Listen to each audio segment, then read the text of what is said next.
Hey, good evening, good afternoon, good night.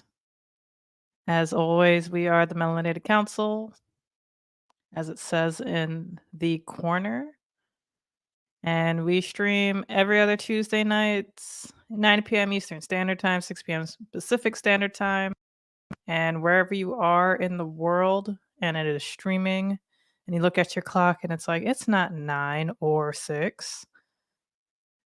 You're just not in those time zones, and that's fine. That is A-okay.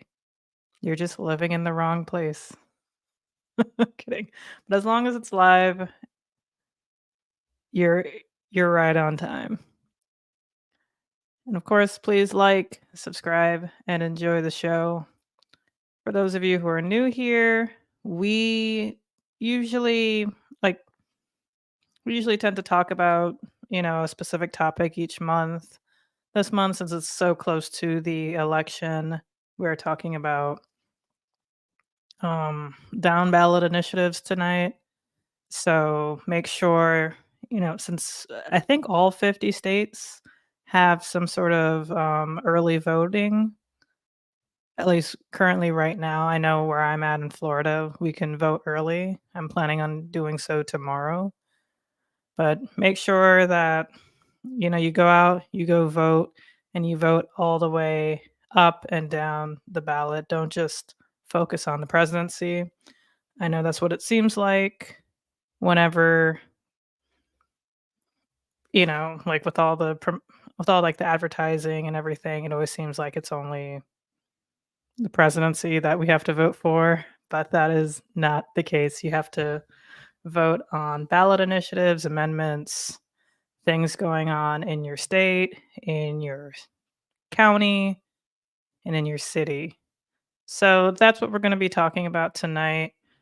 Um, I'm here from Florida. Ron will be joining us soon. He's from Michigan.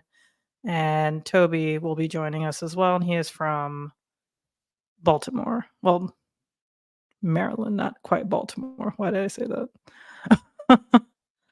But yeah. Me-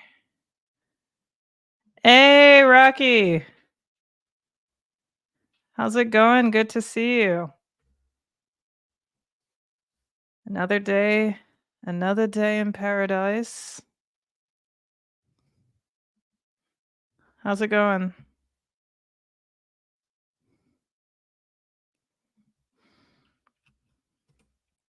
It's been a while since I started a stream on on StreamYard. So I'm like a little bit fuzzy, but I'm glad that you're here, so it's working, which is good. Hey, okay. Busy weeks aren't too bad. Is it a good busy or is it a bad busy? Or is it just a very neutral busy? What have you been doing? Feels like the it does.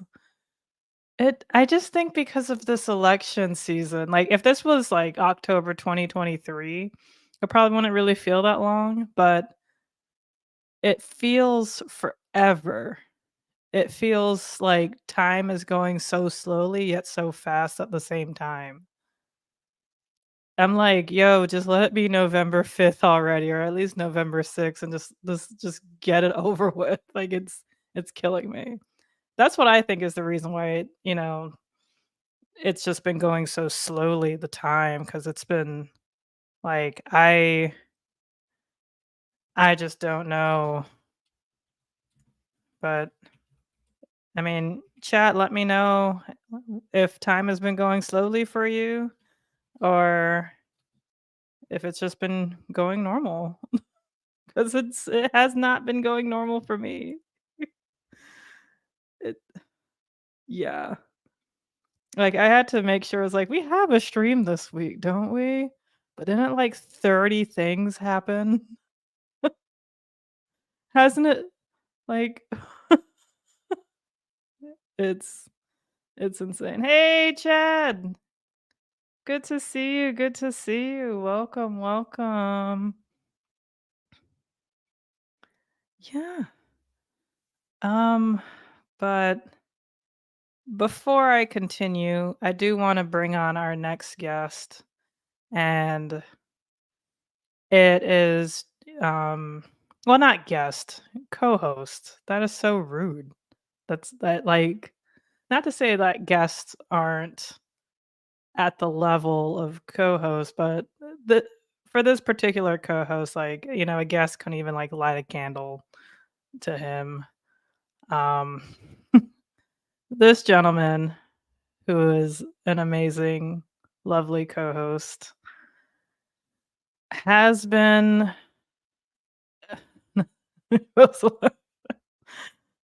so this co-host, you would swear he's Jamaican by the amount of jobs he's had and continues to have simultaneously. He is a coach at his school for football. He supports his kids in their sports, goes to their games all the time, which I think is incredible. He is a dad, which is a whole ass job in and of itself. Um, he is, and he needs to correct me, but he is like the superintendent of his school. Um, Administrator. Okay, so that's getting closer. he's he's an administrator at the school that he works at, and initially he was a teacher, but he's working up, going up the, I guess, corporate ladder. I don't know. Like, schools don't really seem corporate, but I'm sure there's like politics to it. But but yeah, no, this guy is just absolutely incredible. He's an insanely hard worker. Um, he kicks butt in everything that he does, and he is just one of the sweetest human beings on the face of the earth. And I am not just saying that because he could probably, you know, shoot a fly from 200 yards away. With that said, without further ado, I'll bring on Ron. Woo woo! What's up? You know, L shooting a fly from 200 yards. That sounds like a challenge. Let's do it. Let's do it. Yes. Let's do it. Oh, that's fun. It's so good to see you guys. Hello, hello. Um, Hello. Circling back because you said, what was the question? Like, has time been going slow or fast? Yeah, slow or fast or both? Neither.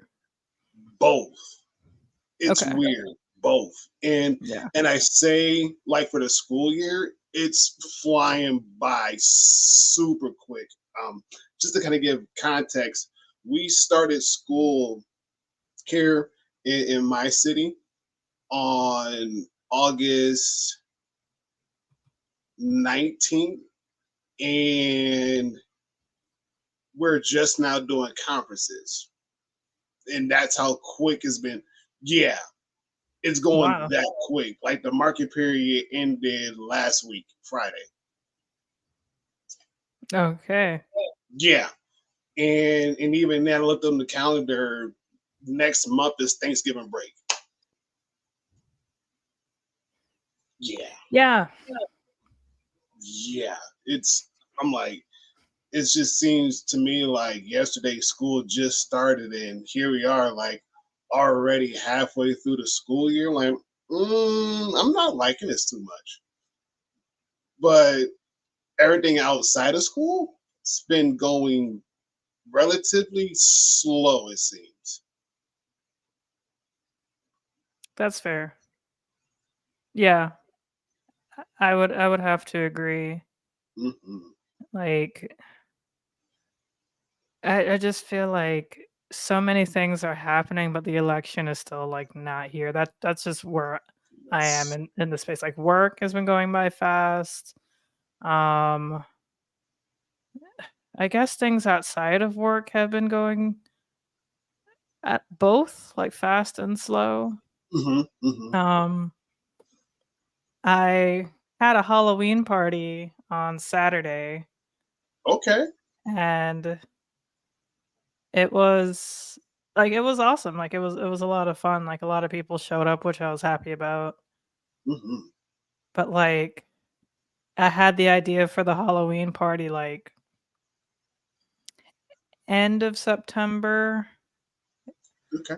And I was like, okay, October 1st, I'm going to start telling people because, just trying to figure out like a date and everything and, Mhm, all that good stuff.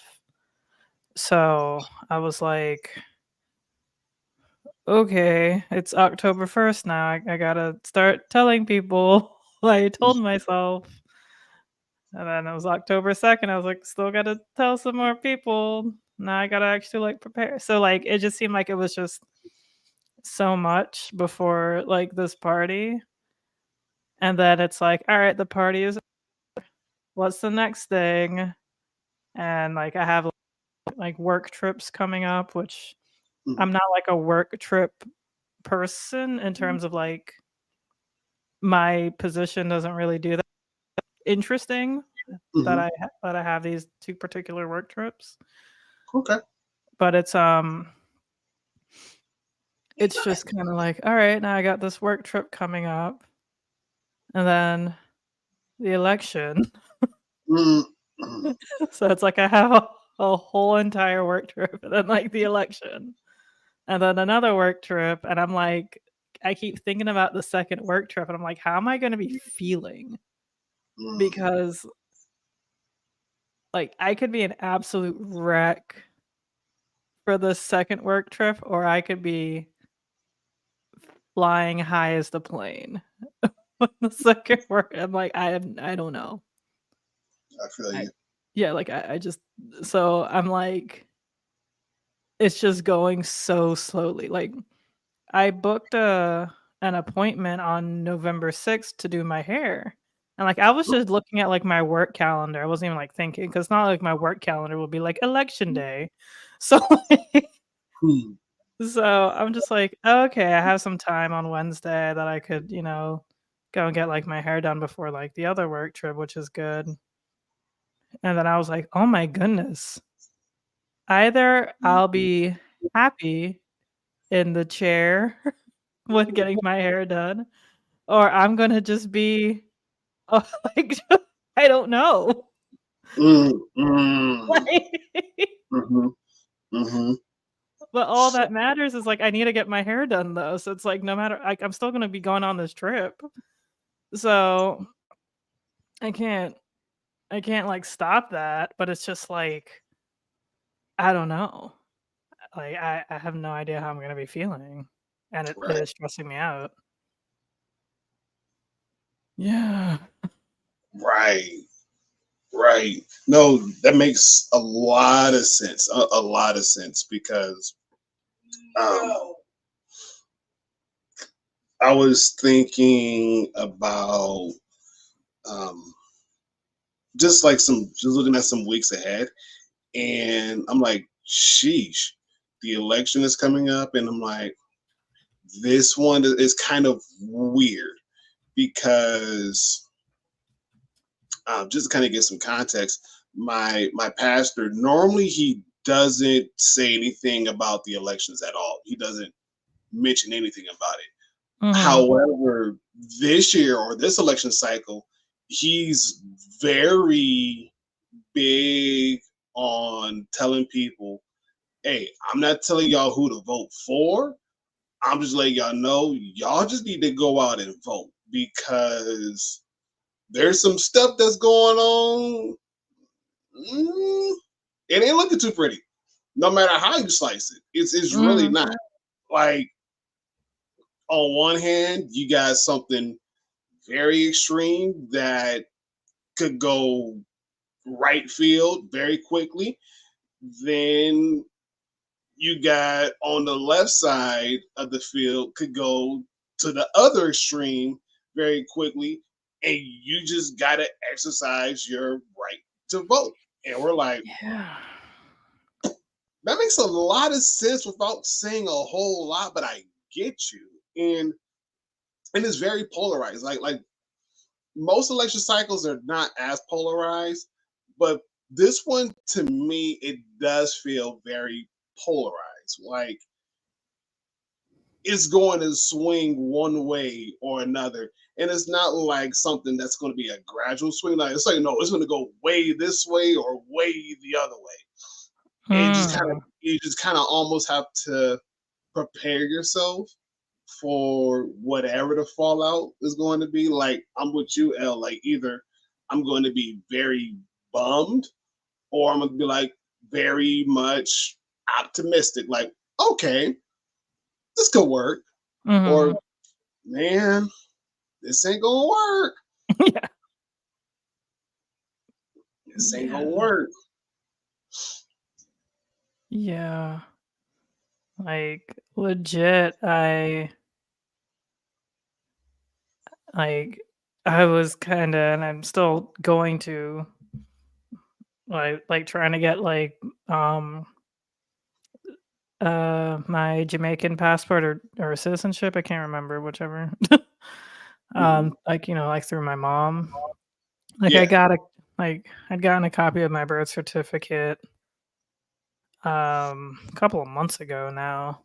I was I was procrastinating on that for years because I thought, like, the governor would have to, have, his signature on it, and I was like, "No way, this governor." But I was like, "You know what? Screw it. I don't care." And there's not even, there's not even, a signature on it, so I don't know where the hell I had that thought. Mhm. But it's like, yeah, let me just let me just get a copy and then try to get dual citizenship. And I don't blame you. yeah, I I'm like, don't blame you at all. I don't. I don't. And and even then, I didn't mean to cut you off too either. But yeah, even then, like I'm also equally glad that if things do hit the fan, that I at least got my passport. So yeah, me too. if Yeah. if it's time to jump ship, all right, bye. Right, yeah. And I just renewed my American passport too, earlier this year. Hmm. Yeah. Hmm. But do we want to introduce our next host ish Host-ish? hostish? Yeah. I don't know. Okay, let's Yeah. see. Well, let's see if he's ready. Yeah, I'm gonna say before I go ahead and swing and whatnot. I just got to make sure because I got some stuff up here. Okay,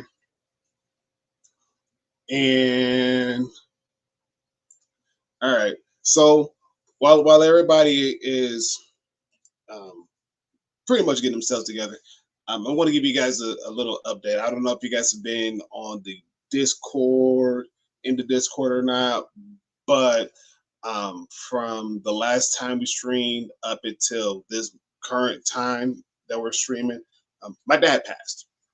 My dad, he passed. He was 66 to kind of give content. He was 66 when he passed, and I'll be traveling to California. So, Rocky, believe it or not, I'll be in your area. Um, and it's kind of one of those bittersweet things because I get to see family on my dad's side that I have not seen at all. And this will probably be my first time as an adult being able to see them. You know, as a kid, I don't especially, yeah, thanks. Thanks, chat. Thanks.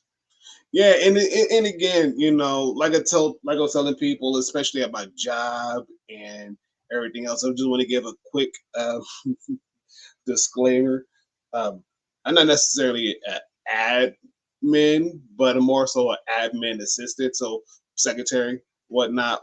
But to piggyback off what Elle said, like I have been moving up the quote unquote corporate educational ladder, if that makes sense and whatnot. So I've been doing a lot, been doing a lot with the school district. But yeah, I'll be traveling out to California this Friday. Friday night. Should be there probably early, either early um, Sunday morning or very late Saturday night, depending upon how everybody drives. And it's going to be a cool experience. My grandma, she was like, you know, when I told her that, I checked the plane tickets, they were way too much. And even with the bereavement discount, that wasn't happening. So I got a rental to drive. She said, oh, really? She said, bet. Was looking for a good excuse to go on a road trip. Cool, grandma. You just made this a whole lot easier. Whole lot easier. So my grandmother, she's going to be driving and whatnot, or she's going to help drive. And again, talking to my pastor today, he was like, "Don't let your grandmother drive." Like, this is like, pastor, you got to understand, my grandmother's built different. Okay, like, yeah, she may be up there in age, but she just like me. We got flight feet. If we got a chance and an opportunity to go and to drive and not necessarily depend on anybody to get us there, guess what? We're doing it. We're taking off, and we'll catch y'all when we catch y'all. I mean, she's still very active, very active. She bowls, she travels, like she does a lot. And I want to say my grandmother's like 80, 86. Yeah, 85, Okay. 86. So yeah, she's up there, but she's healthy. She's very healthy and whatnot. So it's going to be fun. It's going to be a fun experience. The kids, this is going to be the furthest west they've ever been. Um, Mm. then again, like as far as west goes, we moved out to Colorado. My daughter, she was born out in Colorado. My youngest son was born out in Colorado, and so Oh, we're okay. going to be going past that. The farthest west I've been was Utah. You know, as like I said, as an adult, the furthest west I've been was Utah.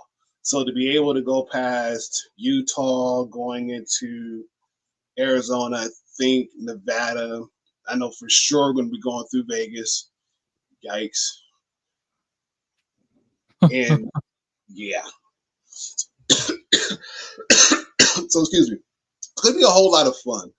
It's going to be a whole lot of fun, but you know, it's going to be like I said, it's going to be a bittersweet moment for sure, for sure, for sure. So now we're done with all the sad tear jerkiness and everything else. Let's get into the meat of the matter. And when I mean meat, I mean this person who we're going to bring to the stage. Like, I don't want to say this the wrong way, but the way how I'm thinking it, it's the wrong way. So you might want to take it as it is. Not sorry, but also not sorry. So this next person, when it comes to like so when it comes to like anything like food challenges and food related, um, this man, young man, eats about anything and everything. Expiration dates does not matter. He looks at the expiration dates as a challenge, and he will say, "I will gladly accept it." The older it might be, the better the challenge is going to be. The tougher his stomach is going to be. I think for sure his stomach is made out of lead. Nothing affects him. If we were playing Pokemon, his stomach and food, the food will be very ineffective. Mm-mm. or has little effect at all because that's how strong and tough his stomach is. There's nothing that can actually break his stomach. But even then, the only thing that could possibly break his stomach is a very good cooked meal from a lovely young lady that does not belong to him but belongs to somebody else. And it says, hey, she's only a friend. And it actually means it. That's crazy. Like there's no benefits besides the cooking.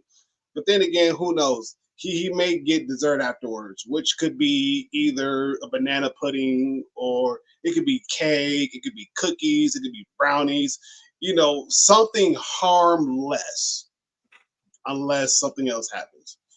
And even then, he won't tell because allegedly it never happened. Remember that. Allegedly, it never happened.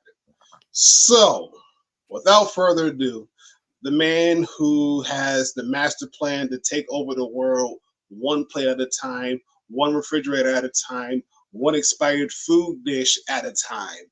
The one, the only Toby. Woo, woo, woo, woo, woo. There you go. Fantastic. Thank you, friends. Chef kiss. Thank you. No, that's great. That's great transition. Great, all of that. I know you said something about you were talking about the meats, and speaking of, and then the transition. I was like, oh boy, what's gonna happen here?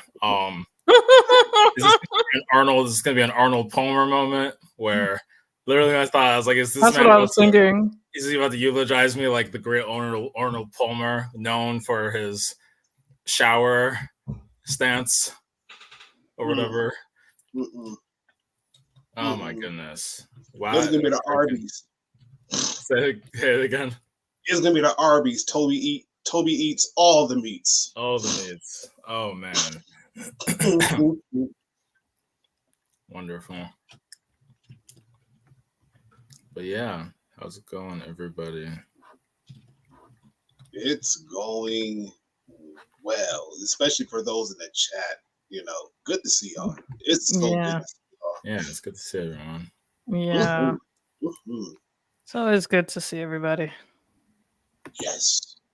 Because life be lifing and sometimes the jobs be ghetto and you just want to quit. Listen, okay. For y'all who don't know, I work in education, and a lot of times, like, I pull my black card and I put it on the table like I'm playing spades, and they just look at me like, yeah, we get what you're saying.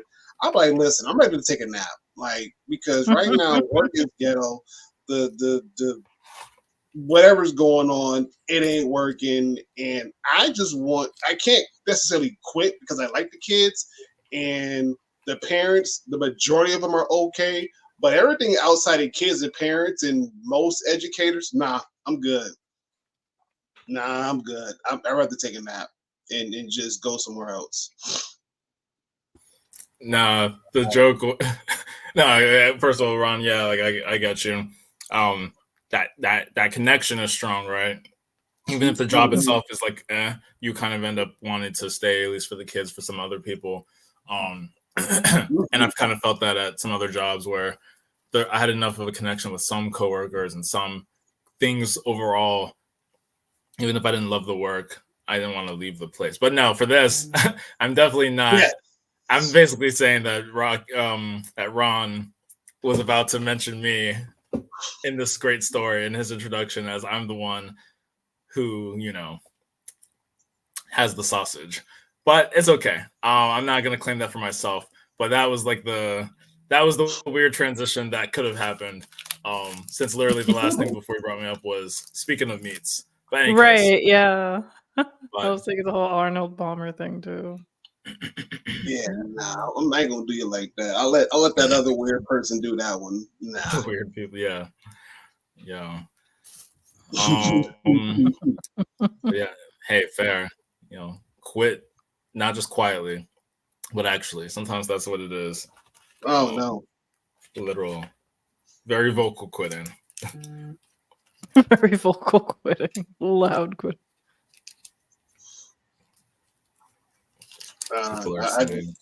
Sources have said. Sources have said. But he is He is the manliest, most masculine man. And I guess we're just lacking in masculinity because men aren't going off to war as much, or I don't know, what is it? What is it? Not like fighting? Like just beating, I don't know. I don't care anymore. Yeah. When it comes to this stuff. Like I don't even know all the time, to be honest. TBH. it's a big, huge story, I tell you, a big story. Oh, I can see the hand gestures. I can see the hand gestures. Right? I can see the yes. Yeah. Which it looks like he's just constantly just like measuring sizes, Oh gosh. Like that's just how he talks. I can't believe we're in this situation right now. 2 weeks. Like this is like, it just seems like we're in a TV show, and I hate it. You said seems like we're in a TV show. Yeah, WandaVision. Something like that. You said WandaVision. WandaVision. Oh, WandaVision, gotcha. Because I got my Marvel thing hold done recently, so I only just watched that a few months ago.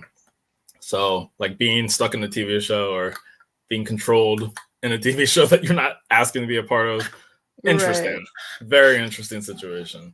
No, like what Gil said is so true.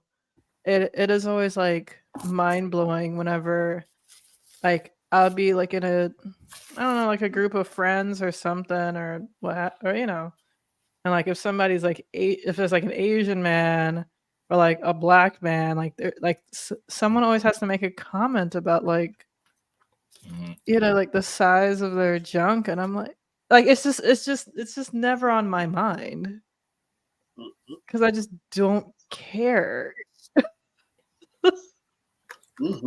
It's just weird. I'm like, it's like I don't know. They have other things to talk about. There's other things about them. Like, but I don't know, when people like jump to the stereotype, it always like, I was like, yo, at your big age, really? Yeah.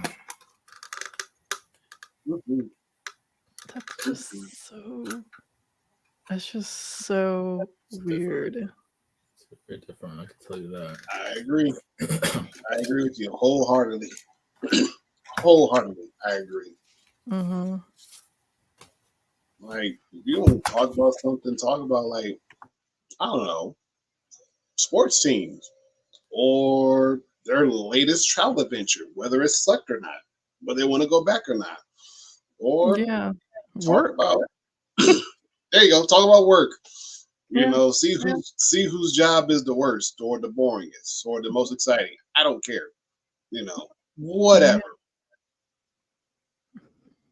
Yeah. Like what's the tea at work? What's the drama? Like is somebody cheating on their spouse? Like what? I'd rather hear about that than just anybody just throwing a little joke or a jab at somebody's penis. Or I can't believe I just said that, but yeah. Anyway.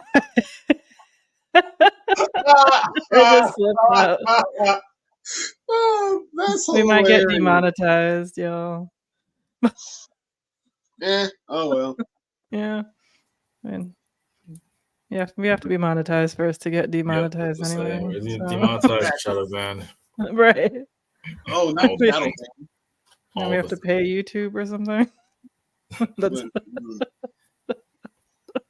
You're getting a fine to subscribe to YouTube. Well, technically I already do. That's wild.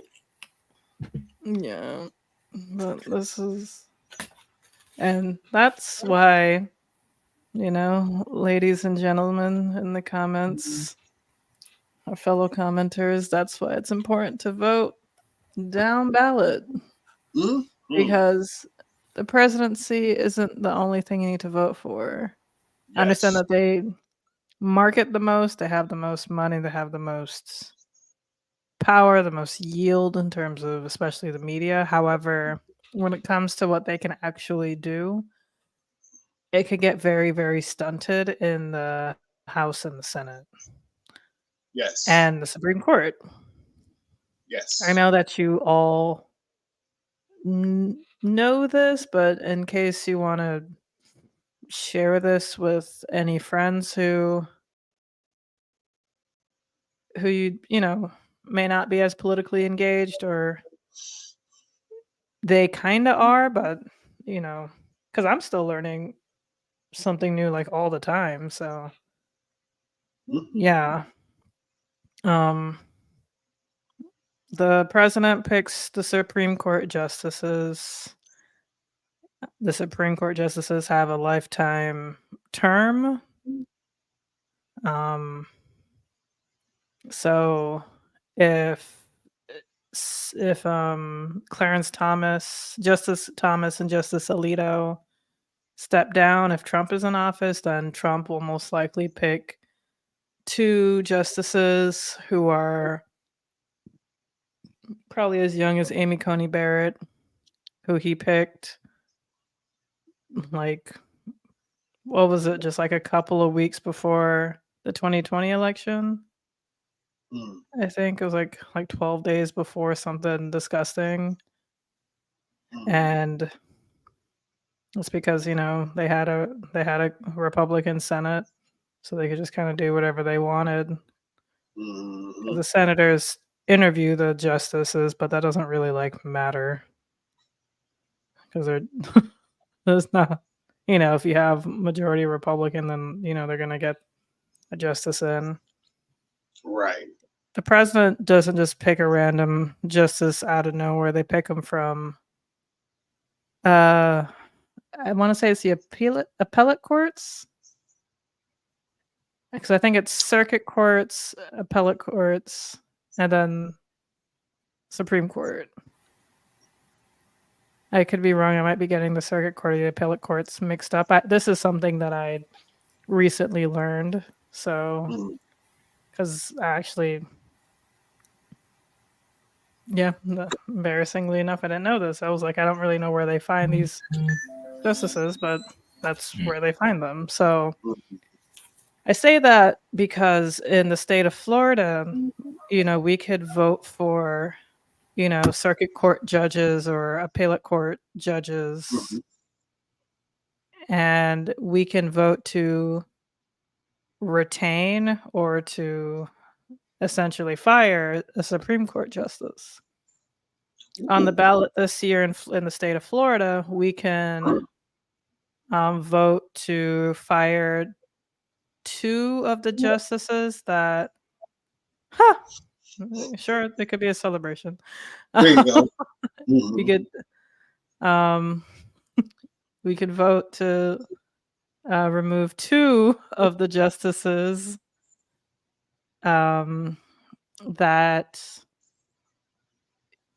you know pretty much banned abortion in the state of Florida, went down to 6 weeks. After Roe v. Wade was overturned, Florida pushed it to 15 weeks instead of the 24 weeks, which is what it was since before I was born, honestly. Mm. And they pushed it down to 15 weeks. And then May 1st of this year, they pushed it to 6 weeks. Like, I know that the governor tried to sign it into law probably like a year ago, if that. But like there was like some fighting and whatnot, but then I guess it eventually passed. Mm. Oh, Chad just said he doesn't know of any limit of who can be a justice. Trump could be a justice. Like, wow, I didn't know that. I remember when Ruth Bader Ginsburg died, I jokingly tweeted like, "Oh no, was it? I can't. Yeah, I think it was or something. I don't know. When there was like an empty seat on the justice, I jokingly tweeted like, I want to be a Supreme Court justice, and I guess I technically could have, but Yeah. I want to say normally they pick from like the circuit court or the appellate court, but definitely correct me if I'm wrong. Well, Chad said that they're supposed to. But yeah, so we can vote out the two Florida Supreme Court justices. Yeah, let's hope And we do that. I can't yeah, stop it. Stop with the balloons. Read the room. Read the room. that's a celebration. Every time we link up.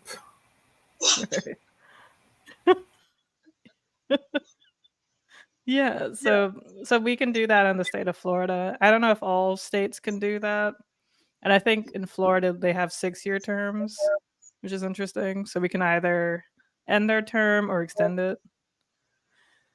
Um we could vote to remove a justice or to keep it. I always vote to remove judges every single time.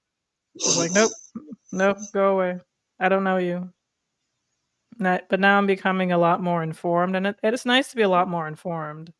Like Yes. I wish I was as informed now as I wish I was as informed now, back when I was like 24 or like in my like early 20s and things like that, like when Bernie and Hillary were running. Judge Judy and Judge Jober. Hey, I mean that might happen someday, honestly, without Right. that won't even be the craziest. Or Judge Mathis, but Right, yeah. So, yeah, so it's definitely very important to, you know, see everything that's on your ballot. So go to vote411.org, and that's a great way to see everything that's on your ballot. You just put in your address, and yeah, and then you can pick your choices, and then you can print it out. I print it, I just save it as a PDF onto my phone. So I just take my phone with me and look at what I picked and then choose that when I'm, voting. Because voting isn't like a test. I know that they give you a Scantron and like they tell you how to bubble it in and everything, but you don't like you can cheat. You can have your own little cheat sheet with you. You can have your phone. You just can't like, at least down here, I don't know about in other states, you can't like just talk to people or like ask, like your friend who you went with for like help. It's like Who for did, help with like understanding. who did you put on yours? What did you put on yours? Yeah. Right. Let me look Yeah. over your shoulder. Let me look over your voting protection booth. Right. Yeah. But that's the whole point, because I guess it's like to prevent, intimidation, of course. Because like if like a wife goes in with like her husband and her husband's abusive, then he might try to, persuade her or, try to intimidate her, and vice versa, of course. Also, Mhm. parents and young adult kids who are like 18, 19 could do the same. People who are trying to, um, I guess, like scare you through religion, through Mhm. religious reasons, might do that as well. So I guess that's, definitely a good thing. It always seems very like cold to me, but it's also kind of like oddly enough cozy, because it's just like, oh, I can't see anything. I can just only focus on this. Mhm. And Mhm.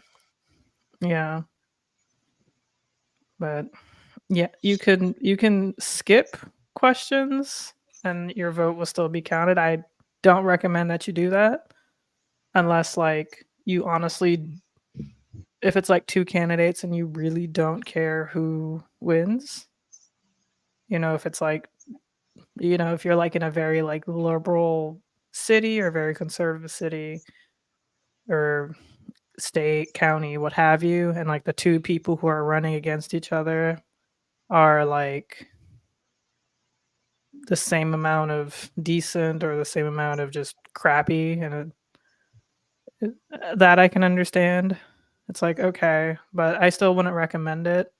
If there's still someone that you're just slightly leaning more for, if they're like, if there's at least like one thing that they're gonna do, or like they Mhm. try to pledge that they're gonna do, like better, then just vote for that person. I guess it's like that's where you try to figure out your top priorities. Like if it's like, oh, they'll at least do something with climate change. They'll at least do something about traffic, or like transportation, or they're gonna at least do something about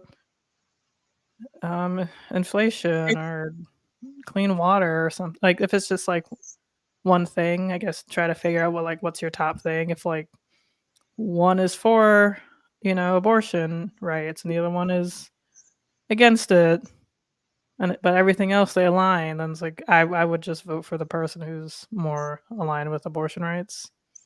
It's like the least, if it's like you're choosing between two crappy candidates, but at least one's slightly better. Mm-hmm. So, but try not to leave anything blank. Yes. If somebody's running unopposed, I can understand that, but try not to leave anything blank, especially the down ballot initiatives, the amendments towards the end of the ballot. I'm not sure how y'all's ballots are designed. It's usually like president, Senate, Congress people, maybe like school board. And then it goes from like federal to state to county to city or mayor, if you vote for a mayor, like just gets smaller and smaller than like the amendments to the further down ballot initiatives, like for the state of Florida, amendments 4 and 3 are the biggest ones, because amendment 3 can legalize recreational marijuana, and amendment 4 will legalize, make abortion pretty much back to where it was, and also have it be a constitutional amendment, a constitutional right, rather. So, that's incredibly important. So, don't just like vote for Kamala Harris or, Trump or Jill Stein, even though you haven't heard about Jill Stein in the past 4 years, have you? Have you? No, you haven't. But if you decide to, have an inkling to go and like vote for her, then keep going down. Vote for the senator who you want to be senator. Don't complain about a senator and then not vote. Don't complain about like a congressperson, like somebody in the House, and not vote. Especially if they're in your state. If they are in your state, if they're in your district, you can vote for them. You can vote them out. If you're like, oh no, they're on my ballot again, then vote in the primaries. Do something. Donate to their campaign so they could spend money on promoting themselves better, whether it's with a commercial or an ad on Instagram or, lawn thingamabobs, lawn signs. Yeah, if you like somebody, donate. Donate $5, $10, $20. If there's an initiative that you want passed, do the same thing. Donate money. I donated probably like $70 to Amendment 4, yes on 4, to try to get that passed. I post about it on my Instagram, and all the time, I'm just trying to get the word out. I don't know who's going to see it. I don't know who's not going to see it. Like that, I don't know. I'm just trying. Try to volunteer if you can. Make phone calls, write postcards, or knock on doors. Talk to your friends. Like, don't be afraid. Like, it's scary. Like, it is. But, talk to your friends about it. Talk to your family. Because sometimes you might think your family's on the same page, but it's like they might have gotten swept up in a little bit of propaganda. You'd be like, no, come back. Talk to them. Because you never know. donate to candidates. Sometimes I donate to candidates even though like I know they're really big, like they already have a whole ton of money, but I just donate to show that I support them. To be like, hey, I like this because I donated to Kamala Harris's campaign the other day. It was just $20. And just to let the Democratic Party know, it's like, hey, I'm glad that you got rid of Joe Biden because I wasn't going to donate to Joe Biden. That's pretty much what it is. It's like, hey, I am showing that I support this. I donated to Debbie Mucarsel Powell a couple of months ago, even though I didn't vote for her in the primaries, but I still donated to her because I'm like, she's more than likely going to win the primaries, and I'd rather her than Rick Scott. Mm-hmm. Mm-hmm. Oh, what did you say, Rocky? Sorry. Unless if the candidate is rich, voting for someone already wealthy is financially irresponsible. I think they have to use like donation money and things like that. But like I get that. Like I sort of felt the same way too. But I'm like, what I liked about from what I heard, like what Kamala Harris's campaign did is like because they got so much money, like the campaign started like promoting and donating to like other down ballot initiatives in other states. That's good. Yeah. I didn't know that. That's pretty good. Yeah.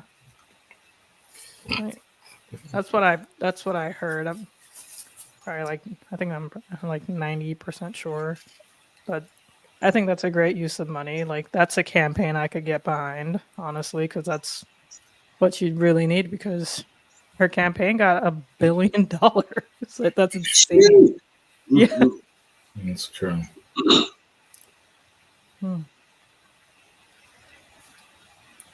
Very, very good. But if you can't donate, if you think like, okay, the candidate's rich, there's no point in donating to them, then volunteer for them. If it's a candidate that you support, volunteer for them. Buy their merch, wear it. If you feel so inclined, or if you feel, yeah, if you feel safe enough to. Speaking of ads, did you see the political ad that featured the balloon? Yeah, that was hilarious. That was so good. Sure. I don't think so. I mean, I really don't actually watch these political ads. I think sometimes I see some of them reference. Oh, rest in peace. Like honestly, Ron, like to your brain and your eyeballs, like Lord have mercy. And I guess even you, Al, because Florida is less of a swing state, but I still think there's enough advertising there. Oh yeah, Chad. I mean, you're done. Like Chad is done. Ron, you're done. Anyone here from Wisconsin, Arizona? No, of course not, because we know who the three people on this stream are, or in the chat, or I would say, Nevada, North Carolina. North Carolina is actually a big one now. Bigger in Georgia, of course. Georgia, peach perfect. I had to bring this up in honor of the season. Georgia Ave sour. And I think Georgia Ave is that's actually in DC because we have a lot of names, which I didn't know. You have all 50, right? I think you have all 50 states. Yeah, which I don't know how many I've seen, but I've only seen I usually see the same ones over and over again. Georgia Ave, depending on where you are, is common. It also runs through Maryland, a part of Maryland. Connecticut Ave is like that's like like a huge part of like downtown DuPont Circle. But regardless, let me not get into that tangent. Texas looking tasty, PA looking terrifying. Wait, this is. I feel like Texas and Florida are sort of in the same boat. But I think Texas is has a better chance because there's the guy who's running for senator for the Democrats, Colin Allred, is definitely like in striking distance of Ted Cruz. Debbie Mucarsel Powell to Rick Scott is I am not entirely sure. Like there were moments where it seemed like they were neck and neck, and now it doesn't really seem that way anymore. But I don't know. I'm still gonna give it a shot because I know that there's people who, I don't know how polling works. Like,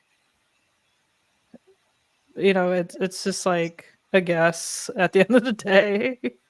Right. Registration Like, ended yesterday. I I used hate to how. get I used to get calls for polls, but I don't really anymore. Sorry, were you still reading that, Toby? No, sorry. It was above that with the registration deadline. For some reason, I didn't see like the last 4 messages, and so I was kind of like, that one is good. Like that one I actually saw because it was on the screen. But when Chad was saying registration ended yesterday, I knew that some states were going to end soon. Like I knew southern states like Georgia and Florida, those ones ended like during the hurricanes. I was like, obviously that wasn't pre-planned, but they didn't even like extend it or anything, which is kind of unfortunate. But Pennsylvania is kind of surprising that it's that early that it ends. You think that's early? Like Florida ended on the two, 7th. 2 weeks, I think, in advance. I don't know. Maybe it's just because I'm used to being able to like see people do on-site registration or like register in a week. I don't know. Maybe I'm just not sure because I've been registered for a while now. So I didn't have to deal with like registering newly right before the election. So when I look at 2 weeks before, it's like, especially like since states just started voting early, it's like, okay, which ones are going to still have registration open? But I don't know. It's interesting. Yeah, if you're too late, do anything FFS. I feel you. Shoot, there's buses from DC. I don't think I'm going to be about it. I'm kind of tapped out a little bit, but there are buses from DC to Pennsylvania. Like I went to a watch party for the presidential debate back in September, hosted by the DC Young Democrats, and that was my first watch party since moving back from Massachusetts, and technically since the COVID, because 2020 COVID hit. Of course, I went to like every single debate, like basically every single primary debate watch party except Iowa, because Yang didn't make it to Iowa. But like I went to the watch. I was actually in Manchester, in New Hampshire, the week of the New Hampshire debate and the New Hampshire town hall, and I actually saw the Manchester. Like I was in the arena where like they had like a Manchester. I don't even know what you call it. It's like an evening dinner thingy, no food, but all the candidates went. I mean, we were just in like an arena, and we're just with our candidate, and they're each. We weren't with the candidate, but like we were with the supporters, and we saw each person give like their little spiel. Effectively, kind of Iowa did something similar. Like they had like their state dinner, but that was like earlier, like middle or fall 2019. This thing in New Hampshire happened like literally February or January. I think it was January. Regardless, that was like the most involved I had really been because I did, canvas. I mean, it was kind of too late because it was like early 2020. But I did canvas a little bit, which wasn't planned, but since I had a car, I was kind of voluntold to go, and it was freezing cold in New Hampshire, but it was kind of nice. I don't really have the energy for that. I don't know. I just don't. I don't think I want to do that right now. And I would have to drive like a bit to Pennsylvania, and people are doing it. They are doing it. There's weekends of action. I did donate to the DC Young Dems for their canvassing effort. I got a coconut at the watch party, literal coconut. They like had drinks. And the drinks were in the coconut, basically. A hollowed out coconut. So that was cool. Oh, look at you. Yeah, I'm actually drinking coconut water. I drank coconut water quite a bit a few years ago, and I just remember. So it was funny because someone at work had coconut water. Rare in-person event. I went yesterday. They had coconut water. I didn't even think of that reference. That would be funny if they were doing that so subtly. But she had coconut water, like the director of my division or whatever, at this meeting. And I was like, wow, I haven't seen coconut water in a few years, but I used to drink it pretty regularly. I think I would see it. I don't know if it was from my office because I wasn't buying this from what I remember. It might have been my office, but I don't remember usually seeing coconut water there. So regardless, there was a time where I was actually drinking it relatively more, maybe 2 years ago. But yeah, so I did donate to the DC Young Dems. There's the DC Young Democrats. There's also the DC, maybe it's just the DC Democrats generally. I'm trying to remember what org hosted the watch party. And so I mean, hey, if they want to use that and go to Canvas, then have fun. Virginia's closer, and there are some swing districts in Virginia for sure. But again, I don't know. I'm just same thing with like I keep getting texts. I do get texts from the campaign.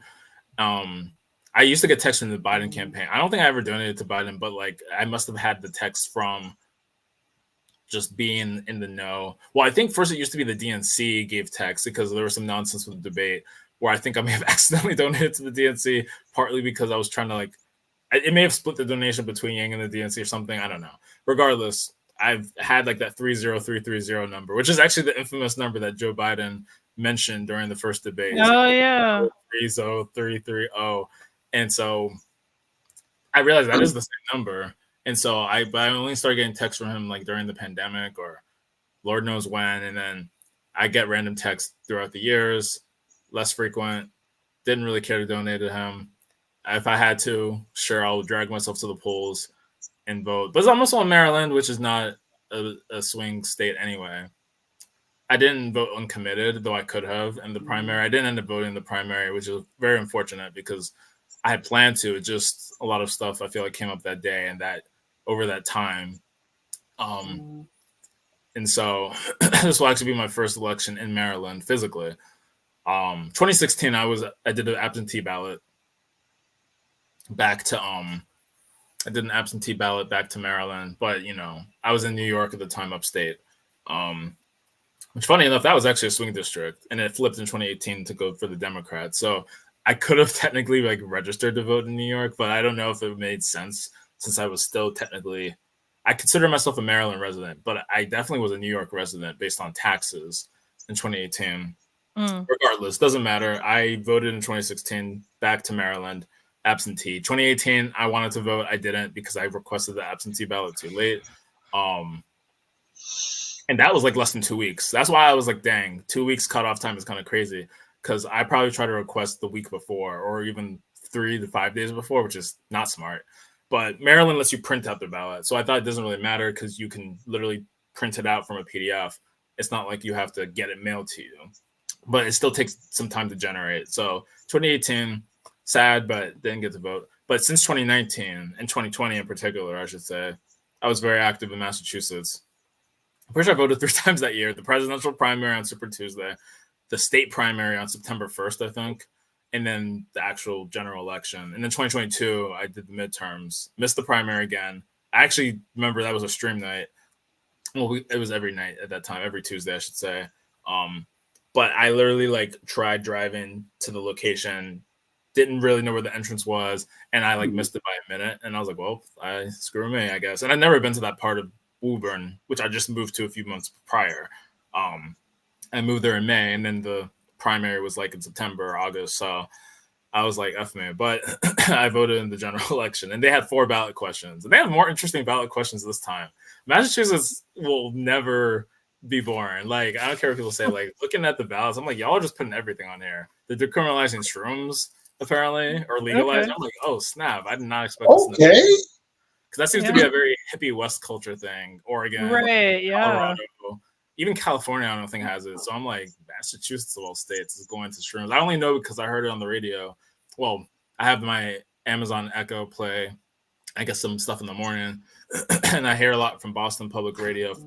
It was annoying at first because I was like, I'm trying to change my location to Maryland. But now it's kind of interesting sometimes to hear some of the local news back there. And then I was hearing debates on different ballot questions. One of them, which is supposed to like raise the minimum wage for tipped workers, which apparently actually a lot of servers formally came out against. And the governor, who's very liberal, Maura Healey, she also came out against it last week. So I'm like, I don't know what's going on with that question. I think because a lot of people said the jobs will disappear and it will be very hard to get a server job.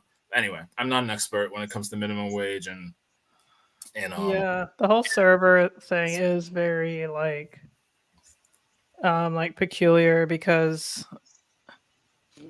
I know that like, you know, if you like tip in cash, then that could like add up a lot more. And like depending on certain jobs, like if it's like tip share, then, you know, probably raising the minimum wage or just having just like a minimum wage. I feel like the best thing would be, of course, to have like $15 an hour, then just like plus tip. Mhm. I think that would be the best bet. Just so like, also like, don't do tip share. I hate it. I don't think that's really fair. Because like, if you're working, like if you have like a server and the server's just like amazing, and you tip 20-30 bucks or whatever, like that 30 bucks gets dispersed around like the whole entire like team for that night. And I don't really like that because there's some people who are doing poorly. And like I understand that like, hey, you might be doing poorly because you're having like a crappy day, and I get that, but like it's like either you raise it to like 20 bucks, 25 bucks an hour, and you don't tip, which I'm also fine with, as long as you're getting like a living wage, or you still have to raise it to like, I don't know, 10, 15 bucks an hour, and you tip, and the tip just goes to that particular Mhm. server. Of course, the people in the back who don't get tips should be paid a lot more, of course. Like, if you're going to be paying the servers like 10, 15, pay like, the dishwashers 25, of course.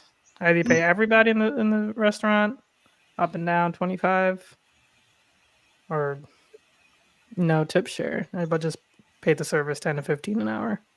Yes. Yes, I agree. But even then, like you, depending upon the service I get, I end up tipping well as it is, anyways. Yeah. Doesn't Yeah. it doesn't matter as long as you put in the effort and you come and you make sure we're good and we're great, we're taken care of. If we need anything, how's the food? Like the little stuff like that goes a long way.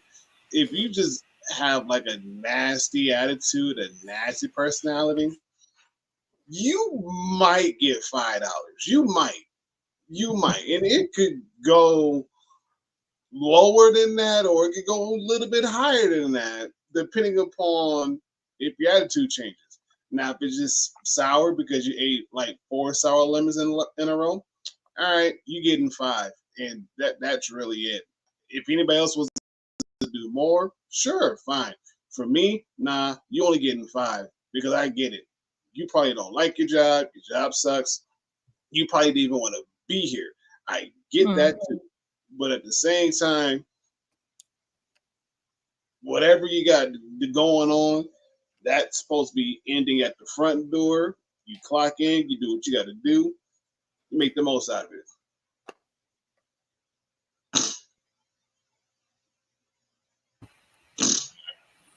And then there's the whole thing with tips, like, so many places where tips are now being not required, but put in your face, where there's like tipping fatigue or tipping like turn off, where it's just like you're telling the wage. Yeah. Yeah. Like, in terms of good. Yeah, I always try. What is interesting is that I see a lot of this is already included in the bill, like service charge. Sometimes they'll even tell you, and it's like that's interesting. Like, is this actually? I mean, sometimes they'll literally say this goes only towards the workers. So I'm like, does that mean I shouldn't tip? Sometimes if they did really well, I'll just do something on top. Sometimes I'm with people and they'll be like, oh, you don't have to do it. And I'm like, well, if they did something good, then, Oh, yeah, absolutely. But it's kind of hard. It's like, why are they doing the 20? They're like, man, they're literally like 20%. It's like not like a 10% bill or even 15. It's like 18 to 20. I'm like, oh, well, they seem to be trying to give them the tip already. So those situations can be a little bit weird. Yeah. Yeah. I guess the thing, like, I always tip, like, I don't remember the last time I even tipped like 18%. It's always 20% or 20% plus. And like, I agree if like the person is like, not doing a great job, but like more so like what Ron was saying, if they were just like, just being absolutely just like rude or just mean or like or racist, thinking I'm like not going to tip sort of thing. I've honestly only like encountered that maybe like one time. It's not like the server was necessarily rude. I just had like a feeling from him. Mm-hmm. And like I was with like one of my guy friends who was also black, And I think like they probably thought like we were probably like a couple, but he just did not seem like he really wanted to, deal with us too much. But he wasn't like mean. He was just like, I think he was just like expecting something, but we happened to tip him very, very well. You foul, Rocky. You are foul, but you're If not that's wrong. true, That's kind of funny though. if that's true, like to ask you to tip through drive-through, that's insane. That is insane. Oh I haven't gone man. through a drive-through in God knows how long, so I don't know. But like everywhere is asking you to tip. I remember seeing Chipotle ask to tip, and I remember when they didn't. And I remember because this was like right before where we are now, where everyone's just asking you to tip. Mm-hmm. And I was just like, and I went to Chipotle after, I don't know when was the last time I'd even gone, but I was there. I was like, oh, okay, I'm so glad they didn't ask me to tip. And then like I go back maybe like a couple of months later, and then they asked to tip. I was like, what? They totally did not ask me to tip before. That's Like, crazy. yeah, I don't know. They're trying to hustle. I can't get. I can't knock it, but still, I'm like, I guess Kamala Harris needs to do something about this. The president does everything, right? She's the president currently right now. Why isn't she doing anything? Oh yeah, the Harris Biden administration. That we are in the Harris Biden administration currently, apparently. As I've been hearing some people mention in not exactly ads, but in like debates. I think Vance probably was saying something about hair. I mean, he kept anyway. It's thankfully there was that one voter, like someone who like was in a panel or was in like a watch party. So like this, I think it was a kind of a younger black guy who was like, yeah, my civics teacher is the one who told me that the vice president does things, not the the president, not the vice president. And so I'll have to post that video in the politics chat when I see it. But civics is dead. Civics remains dead, and we have killed it. Nietzsche. Okay. But peeling after dropping the peeling out. Goodbye. Especially in California, yeah, absolutely. Absolutely. I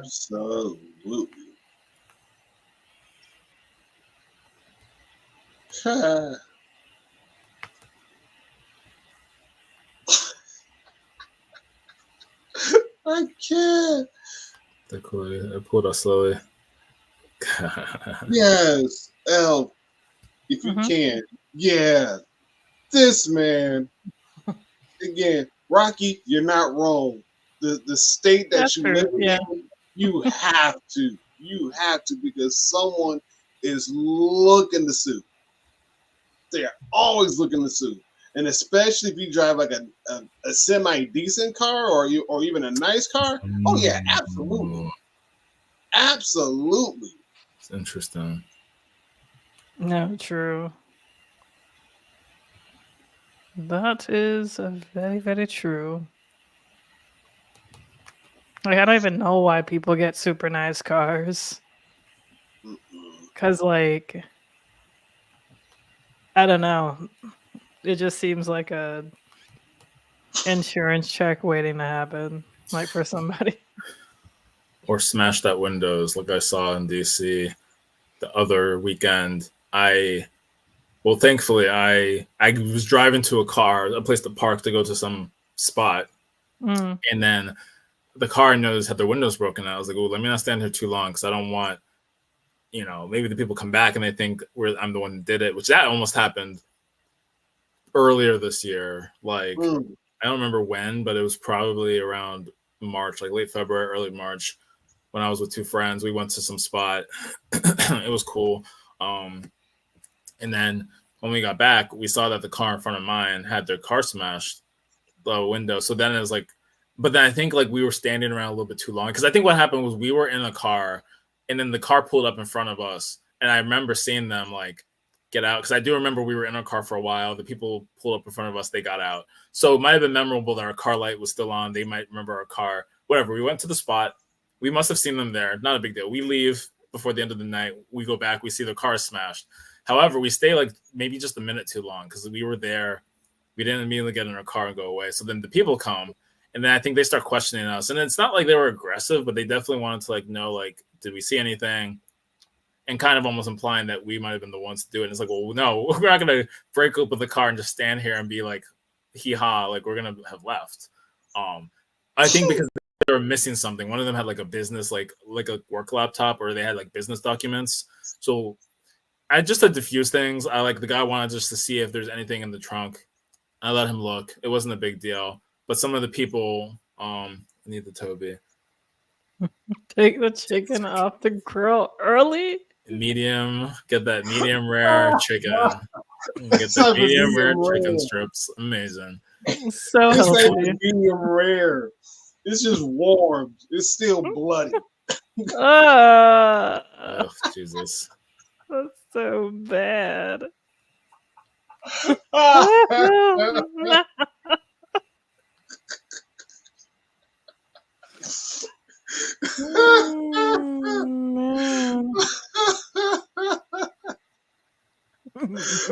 crying right now. That's funny. Oh, that is hilarious. I can't.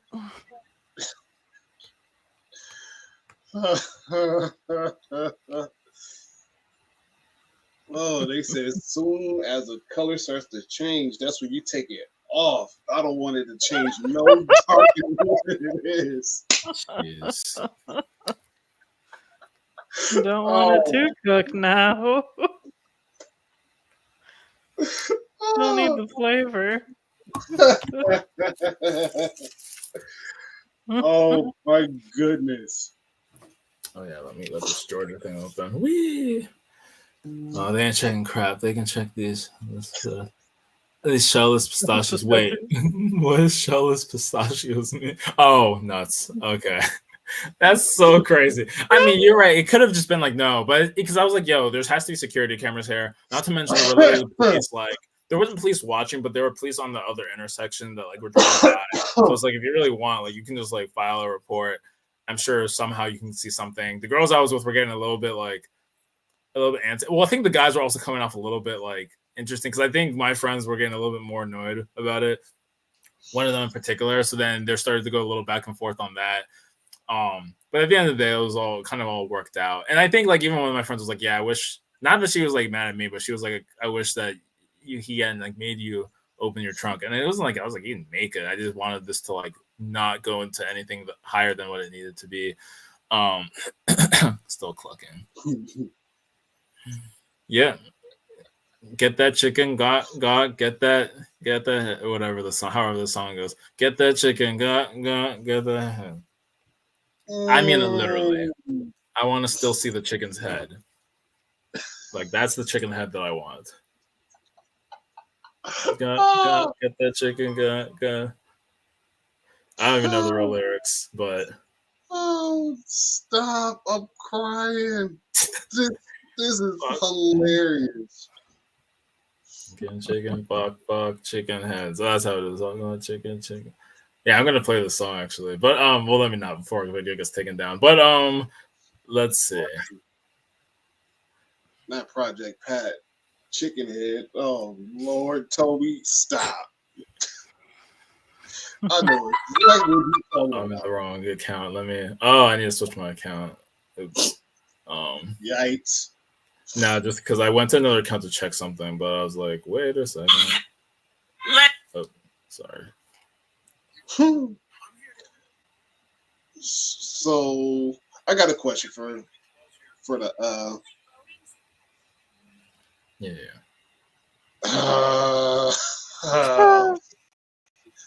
Chicken head for all the wrong reasons. Oh, hold on. Hold up. Hold up. Wait a minute. You like saying that a little bit, Toby. Hold up. Hold up. Wait a minute. Mm-hmm. Something about Pepto-Bismol. and the Kool-Aid. This is Johnson Family Vacation. That movie made an impression. I didn't rewatch that movie because I watched the movie multiple times when I was young. I don't know how our parents let us watch that. But Cedric the Entertainer. But I think one of y'all was going to say something. I'm going to collect my thoughts too, because I think I was going to talk about Maryland's ballot or pivot to some other random stuff. Yes. I was going to say, as far as the ballots go, are there any ballot measures that you guys are kind of like eyeballing? Because I know I just looked on my ballot. We ain't got none here in Michigan. However, we got a bunch of like high profile races, like of course the presidential race, but we also got U.S. Senate race, a U.S. House of Representatives. We got 2 state Supreme Court justices that's going up for like their 6-year term. Just a lot of I wouldn't call it weird stuff, but there's a lot that's happening in the state. No ballot measures yet that I know of, as far as this election cycle goes. Maybe the next one, but yeah. Are there any ballot measures you guys are seeing in your respective states that you're kind of like eyeballing or grilling a little bit deeper? I think we just have one. Because I just requested my absentee ballot. I'm trying to remember if this was by the time of last stream or if this was. Oh no, this was I think when I went home for Indigenous Peoples Day and I was talking with my oldest sister. Because Maryland apparently lets you just request a ballot months in advance and you can just hang on to it. But I don't remember. I don't think I've seen it though. Like I haven't seen anything in the mail. At least I haven't checked. I mean, my brother typically ends up getting the mail and bringing it in, but I haven't seen ballots. So I need to check because the early voting starts in Maryland on Thursday, I believe, the 24th. So I don't know. I mean, I can always just early vote, but I wanted to at least have the ballot, maybe fill it out, maybe just drop it off myself. Worst case, I'll just do early voting one day, knock it out because I don't want to have to wait till day of. I did vote in person in 2022, which was actually pretty cool because I thought I was going to early vote, but from what I remember, I actually went in and voted. And I was like, this is awesome. This is the first time I voted in person. 2020, no, that's not true. 2020, I voted in person for the primary. That's true. I did do that. But I didn't pay attention to half of like what was going on with judges or Lord knows what. I was like, I can't do this. Let me just put my man who dropped out of the race, but I'm going to do it to say that I did. I'm going to do it to say I voted for Andrew Yang. Yeah, I did that too. I did it for the numbers, just to like see how many people voted for who and what. But like by the time I got to Florida for the primaries, like Biden was like a shoo-in to be the nominee. Yeah. That because for me, we hadn't seen that happen yet because my date was early. What do you call it? It was Super Tuesday, so we hadn't seen that sort of massive Biden wave. But no, that makes sense. Normally, Maryland is super late. Maryland and New York's the other state, but Maryland is a very late state, which is 2016 caused me to not even vote in that primary. And that was my first election. It was 2016, so that was very not fun. Like I think just the kind of sense of like this is what we're doing, and I mean it wasn't like I had any serious reservations. I think I was just kind of like, what do I really want to do here? And I ended up going with the not Trump option. Not like it mattered because it was a blue state in Maryland, but in 2020 I was a little bit more like, okay, I'm gonna really own this and I'm gonna like hope for the best, which whatever. I think Maryland, our ballot, to get back to the original point, is right to choose, actually, is the right for an abortion, which surprised me. I think it makes sense why I didn't get any fanfare. Maryland's a very blue state.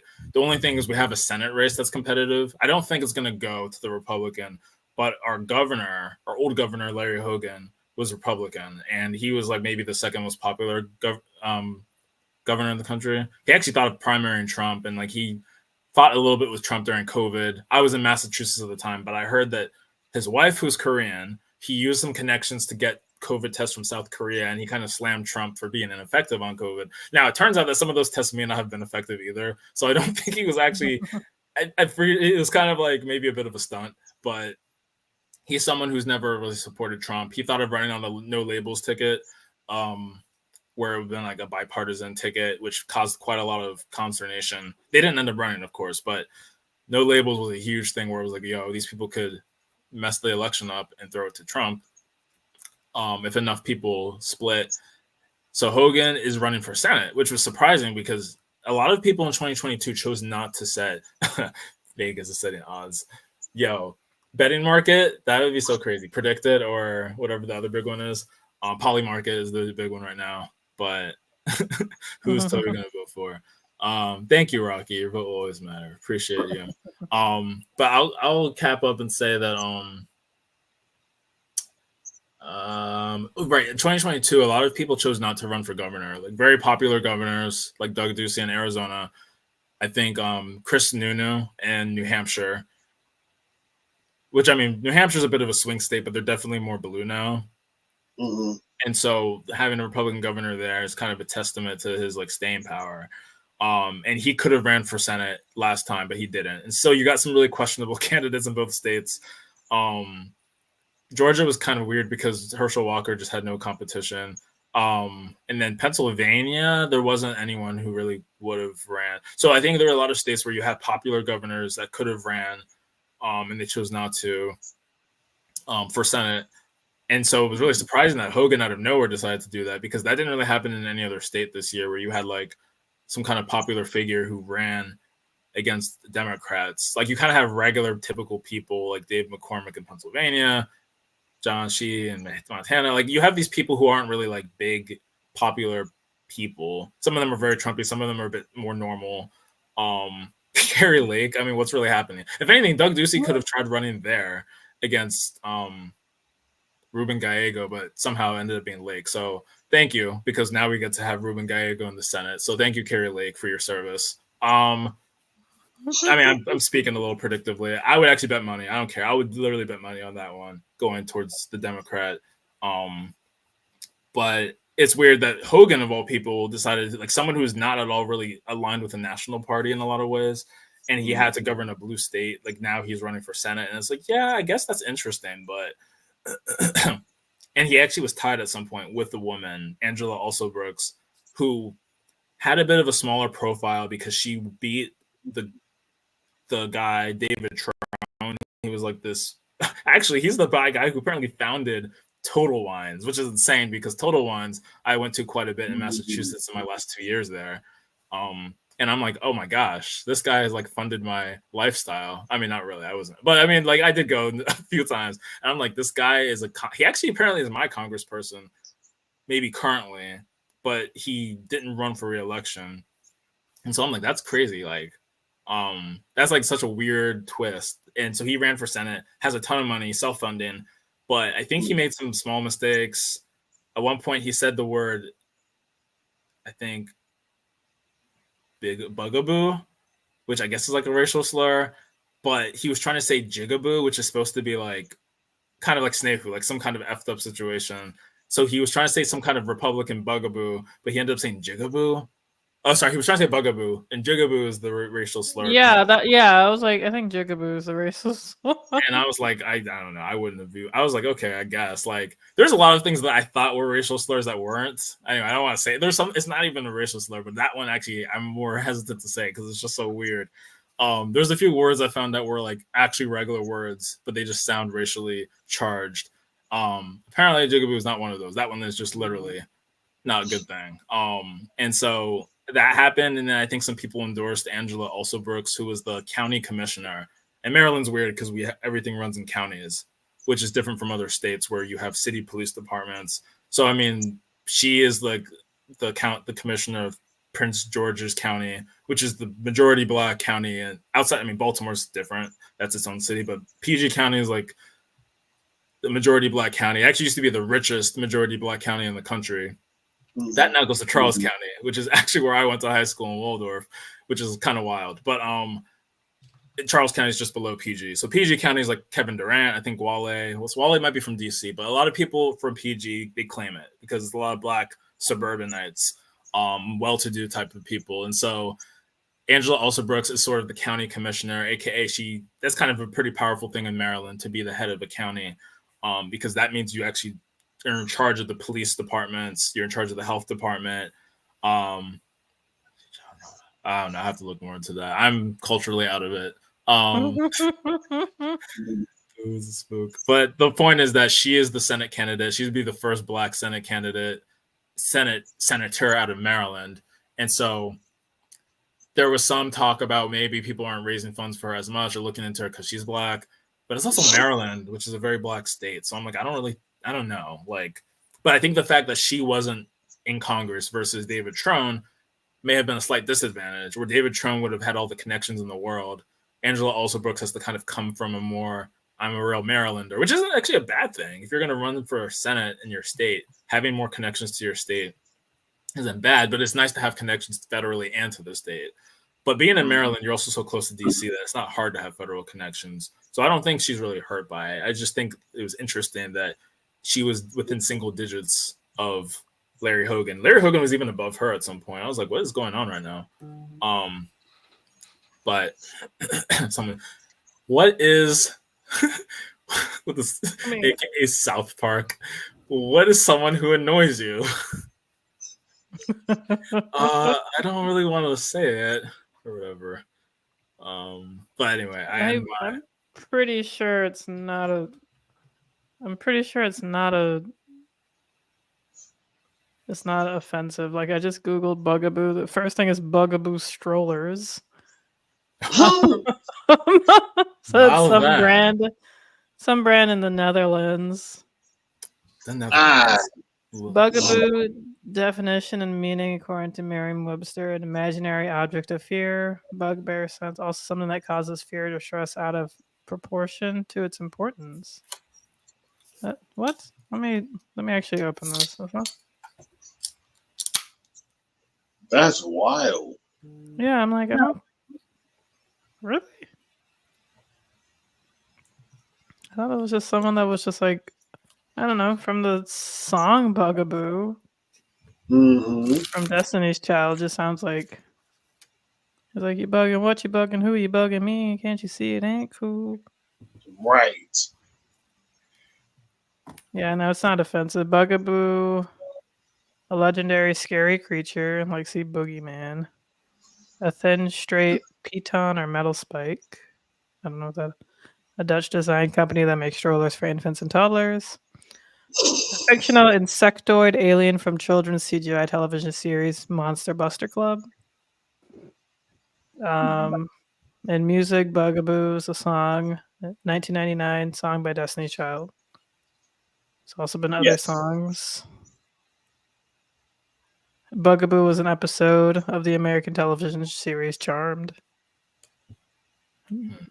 So no, it's not offensive. I didn't see anything.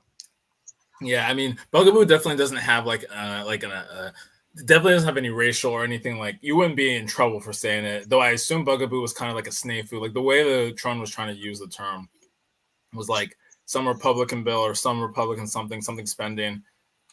Bugaboo. I mean, even the context of it was just like a little kind of weird and almost like, I don't want to say boomery, but like it kind of just sounded like a bear. Like okay, like I don't know. You're just saying something that's like, I guess that's kind of an insult or whatever. I guess he's probably using it like a boogeyman. Yeah, like he might have been saying it as some kind of like boogeyman, and then he just ends up saying the wrong word, and that became a thing. And it's like, I mean, I feel like it's a stretch, but it didn't help that he was running against a Black woman. And I think a bunch of people chose to coalesce around her at that point. But I think also, I don't know. Yeah, that primary I feel like was relatively sleepy. But apparently people here got a lot of ads about him. I mean, I must have seen some ads, but I don't watch TV. I don't have a TV. Excuse me. Maybe I saw some ads on, what do you call it, when I was watching Hulu or Disney Plus. Now that I think about it, I might have. Because I do remember seeing certain ads that I was like, oh, interesting. I wouldn't have expected to see a political ad, but it was mostly not political. But yeah, so remember, kids, when you want to say Bugaboo, please say Bugaboo, not Jigaboo. And you might want to leave 2 N-words in the past that are not racial but sound not great. So one of them means like miserly, and the other one apparently just means an annoying person. So it's just so interesting looking at etymologies and just like certain things that don't have anything to do with anything else will just sound really bad.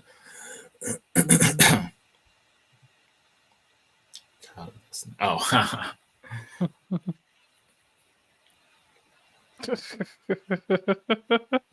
Oh, I know that's an anime reference, but I wish I could tell you where that was from. Yeah, that's true. Oh, yeah, I never was into the Gundam. I know you are, though. Yeah. Yeah, that makes sense. The whole like Gundam Seed is actually on Netflix now. Yeah. So like I watched it for like a second with my boyfriend. So I was like, what? It was like the only one that I actually like watched. And I was honestly for the art style. I didn't really like pay attention to it. But yeah. Yes, very interesting. For me, for I guess like down ballot initiatives, like interesting amendments is Amendment 2, which is there's like a couple of, I think there's like in total we have like 6 amendments. But Amendment 2 is like the constitutional right to hunt and fish. I did see that. And it's like we already can hunt and fish, but I think we just have limitations. But I'm gonna vote no on that because like I don't want people to just like decimate the ecosystem and just go crazy with hunting and fishing.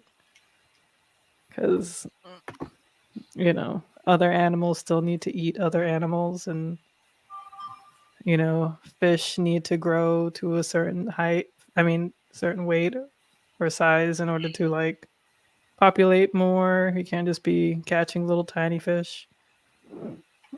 I mean, I think it would be a good idea to make it a constitutional right, and then we could just go like buck wild in case we start living in like a Mad Max type of world. Well, that's gonna be, you know, I don't know. Hopefully, never. Right. Yeah. You hope. Yeah. Yeah, I have to double check, but I think it's just the right to choose here in Maryland. Gators and pythons. Gators and pythons. Yeah. I mean, that would be nice. And iguanas. That's so much more interesting. Hunt and fish, and then like obviously weed is the big one outside of the right to choose. I forget what number 1 is. I want to say it's I think it's the teacher one. Oh, the nonpartisan election of Yeah. I think that's number 1. They want to change it to be partisan, right? Yeah. Which is interesting. I mean, it's better for rules like that just not to be partisan, but I think it ends up maybe letting people sneak in who, I mean, I don't know who put it on the ballot. I don't know what direction that's coming from. If it's more of people who want to like, you could make it either way. People who want to be able to show, hey, these people are radical and let's make sure that they register and, you know, if they're a Republican. But I feel like more likely it's the other way where they want to show, oh, they're a Democrat, they're like a groomer or something. I could be wrong. I could actually will look it up and see. I'd rather it be nonpartisan, so like independents can vote, and you know, people who non-party affiliate, people who are like in different parties. Good point. Because you know, we're already a closed primary state, which I hate. We've had the opportunity to make it an open primary state, but they shot that down, which I didn't like. Because you know, I think because like we have a lot of registered independents, and like they're so frustrated, like they don't even bother trying to vote in the primary because they don't think there's anything to vote for when you can vote for judges. and that's incredibly important. Mm. But it's so hard to find information on judges. Like when I voted in the primaries, like I took a while to do like research and trying to find information on judges and everything. And like one of the judges I voted for in the primaries, like I guess he's also going to be up against like somebody else. I don't know if it was like a close matchup or something. Like I don't know. Like, but the guy I voted for in the primaries, like I'm not so sure about him because like he got endorsed by like the Fraternal Order of Police and like Firefighters Association and like Police Benevolence Association, like all the stuff. And it's like whenever police officers like endorse a judge, it's kind of just so they can like get away with things. And I mean, I could be like pessimistic, but it's like I don't know. It just seems kind of like shifty because I know the Fraternal Order of Police endorses Donald Trump all the time, Mm. and I'm like, so I, you know, I don't really know how you're gonna be, you know. Rats. I'm not sure if they're like. I'm sure in certain parts of Florida they're a big problem, like more so in like the cities. But I mean, iguanas, I'd say, is our biggest issue in terms of invasive species because the iguanas are getting out of hand. Like, first of all, like they can grow to be like very massive, like be very huge. They're scared of people, which is fine, but like they look like dinosaurs. They they're like harmless for the most part. Like I never really heard of like an iguana attacking anybody. They do occasionally fall out of trees if it gets really cold. They get kind of like frozen or like they freeze themselves and then it gets warmer and then like when they're frozen, they just kind of fall out of the tree. And that could, fall on somebody. That could be like very dangerous. Or it could just be really frightening. And I don't really like that. Like it's nice to like go for walks, but I'm always just like if it's cold out, I'm like, oh no, like an iguana could just fall on me. So if people want to go and hunt iguanas, and I believe you legally can hunt animals that are an invasive species because they're not native to Florida. There is a breed of iguana that is, but yeah, if they hunt them, then I'm fine with that. But yeah, aside from amendments 3 and 4, which is marijuana and the right to choose, like I thought Amendment 2 was just kind of interesting. Yeah. Nice. Right. I haven't heard of that. I'll have to look at other states and see if that's even like a thing in general. Like there are some things that appear on ballots and trends, like right to repair. That's actually one that passed in Massachusetts overwhelmingly, like 75% in 2020. But ranked choice voting at the same time lost like 55% to 45.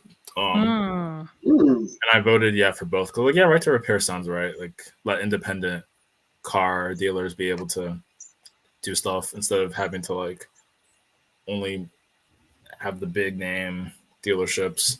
And there's the last thing I'll say is Nebraska. It just reminded me they have a Senate candidate who is independent, who's actually doing relatively well. Probably won't win, but he's actually been above the Republican in the race a few times, and he's really big on right to repair.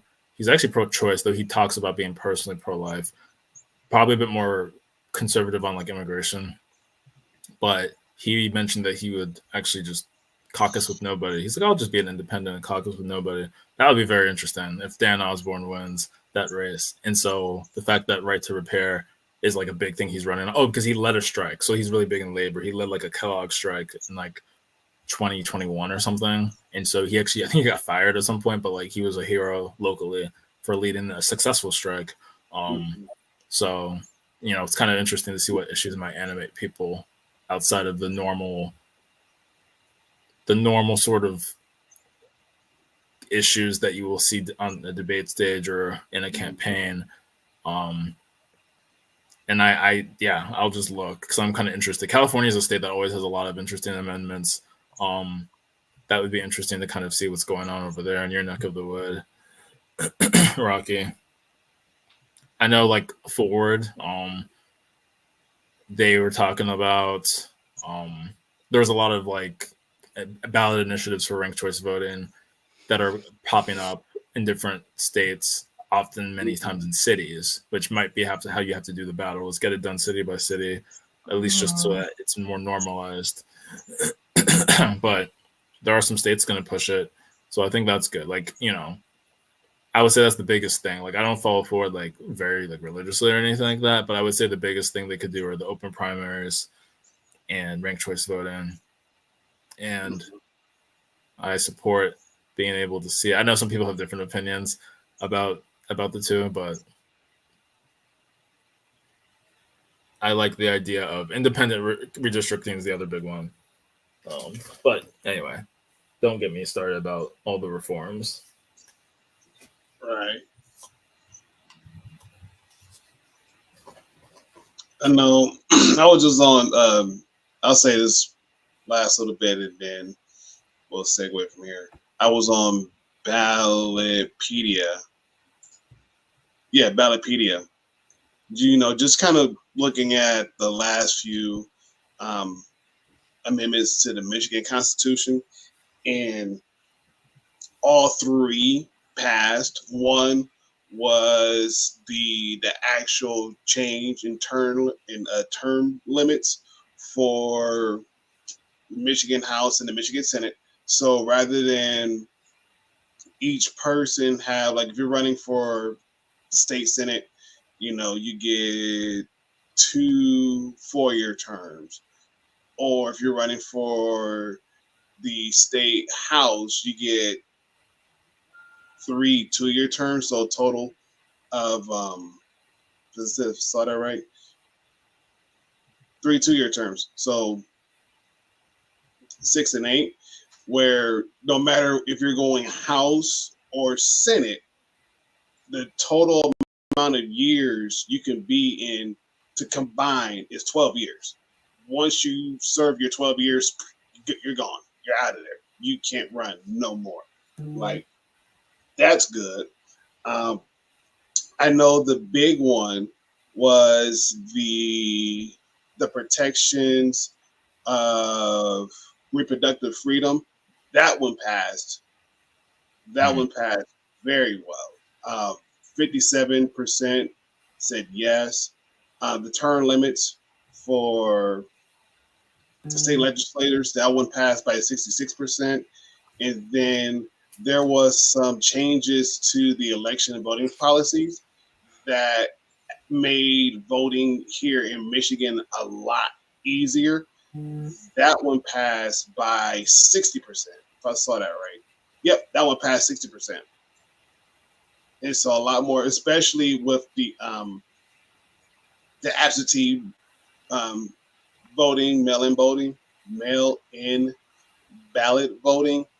That one was a huge success because, like I said, like I told you guys before, the first time I ran into it was in Colorado. I'm like, how come no other state is actually doing that? Because, me and my little small mind coming from Michigan, you always had to go to the polling station and cash your ballot in Colorado. I was like, no, like the lady told me, she's like, no, she's like, you can vote by mail. You can get your ballot in the mail. You can fill it out and drop it in the polling station. You don't have to worry about it, especially if, like, you work crazy shifts or work crazy hours.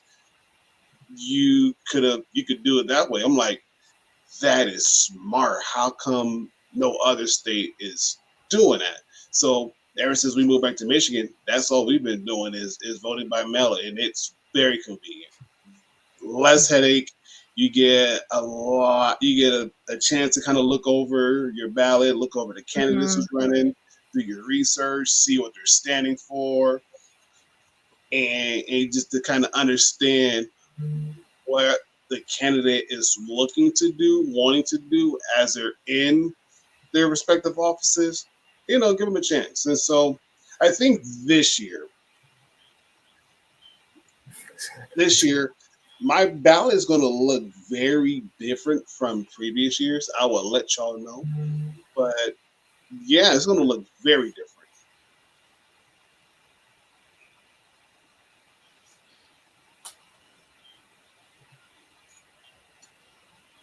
Yeah, no, they're not. Yeah, I started looking up some of the stuff you were mentioning, Ron, like with your state. I mean, I actually just watched a video a few days ago. I meant to share it in the politics channel on Discord, but it was a Vox video that basically showed the history of Michigan and how it like swung from, which I never knew the margins before. So Obama winning by like +9, which is pretty comfortable, to then losing, Clinton losing like 0.2, and then Biden, 2.7, which is great compared to 0.2, but not really good for Democrats in general. So it was talking about a lot of changes that happened in the country, in the state, and how Michigan is like a microcosm of like the whole country, especially some counties in particular.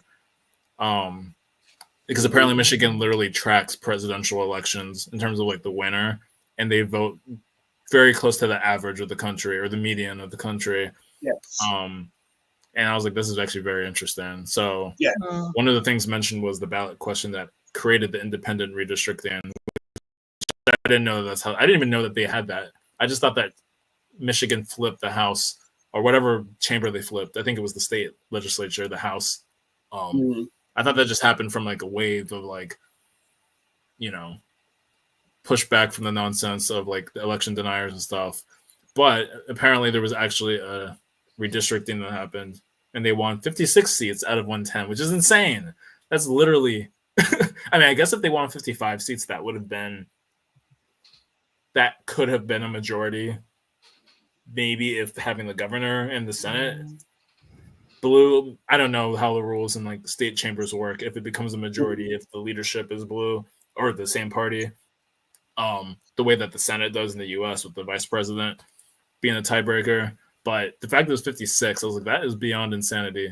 Yeah. And they wasted no time. They wasted no time with the labor action. It makes sense why it was such a fertile ground for all the labor stuff with Sean Fain and all of that, because they repealed right to work. So it was really interesting watching, because I was like, dang, I didn't even realize all this stuff happened in the span of like 10 years. Or, I mean, less than 10 years at that point. But they kind of went back to Obama's 2010 shellacking all the way to 2022, where all of a sudden Democrats were back in charge. So really interesting stuff. Yeah. And even then, like, just to kind of give like content to the context, like, I want to say not this current election cycle, but the previous one. So maybe 2020 or 2022, when Gretchen Whitmer was up for re-election. Like, that one was a huge year, because I do believe, of course, Democrats, they held the governors, they held the governorship, and I also want to say they also they had a majority in, I want to say, the Michigan Supreme Court, either the state house or the state senate. They had a majority, and it was kind of like one of those, I want to say, unusual feats, but it was very much abnormal. And even then, going back to what you was talking about too, about the redistricting, because there were, like, we'll take Detroit, or the area of Detroit for an example, and how it kind of like split up and created more seats. to get more people involved, because prior to that, it was just like it's way too big, for just 2, 3 people to come out to represent a city that's probably, again, for example, the number's sake, let's say 3 million. Okay, it's hard to do that. So let's break it up. So at least that way, um, it's easier to listen to what our people are wanting us to do. So when we go to our respective offices, we can, create some kind of legislation to help out our people, because they elected us to do just that.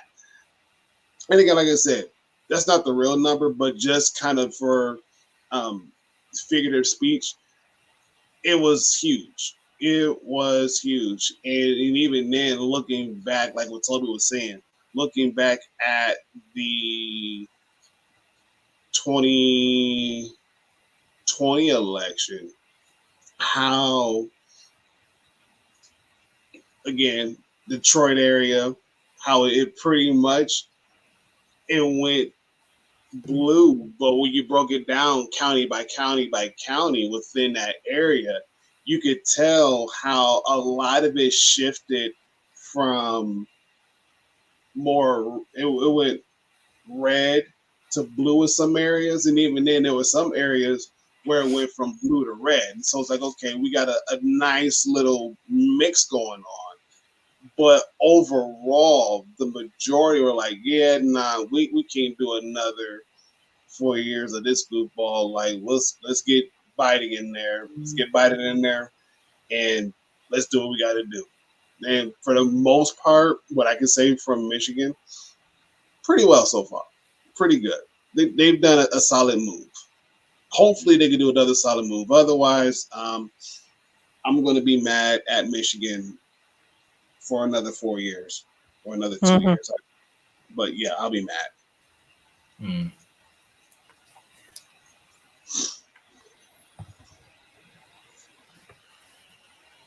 Yeah. Do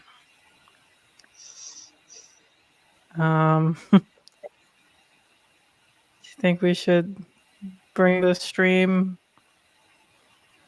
on home? Down home. Bring it down. Bring it down. Bring it down, Ballot. But this is another thing that will get Ron a little mad that we're ending the stream, unfortunately. Yeah. Teardrop. Yeah. It's fine. We got to end. We can't stay on. We're in danger. Yeah, but thank you all so much for coming out. It is 11:10 here on the East Coast. Something that Rocky can't understand until, 3 hours later. Oh, man. As always, thank you all so much for coming on. Thank you all so much for watching, for hanging out with us in the chat. Yes. They always really appreciate it. This will be this is the last stream before the election. Yes. I don't know if we'll be streaming on election night. I don't know if my heart can take it. I'll be straight up honest. Like it's gonna be a crazy race. It's been such a whirlwind of a year, considering for a little more than half of this year, Joe Biden was, like we thought we'd be here with Joe Biden. And I don't even know what that would have looked like, because he would have just been so old. Like there would have been no fun memes. There would have been like no like they couldn't have like it's sanity to think about. Yeah, sheesh. Like there's Oh another gosh. timeline where we're existing as Joe Biden right now. but, Mm-hmm. but yeah, well, fortunately that isn't us, I guess. But of course, please vote. You Yes. should be able to vote right now in most places. I'd say in all 50 states, give or take. Next week, for sure, if you have early voting, early voting places and things of that nature. Yes, vote, vote, vote. Vote, vote, vote. Because you see what happens when you don't vote. Real quick, I remember seeing a TikTok the other day of like this woman or there's like this creator who realized who said that she was one of the people who didn't vote in 2016, thinking that both Hillary and Trump were exactly the same, and things of that nature. And I remember she said something that was very amazing. Like, have you noticed that? Have you seen anybody applauding the folks who didn't go out to vote, who stayed home? Do you see anybody applauding them and like congratulating them, thanking them for their hard work, I guess, to sit out the election? No, you don't. You don't see them Yeah. because, like, how can you hear someone who doesn't speak Mm. or refuses to use their voice in any way in the ways that they can, Mm-hmm. you know? Like even if you can't speak, if you're not making some sort of, showing your like grabbing your, somebody's attention in some manner, then yeah.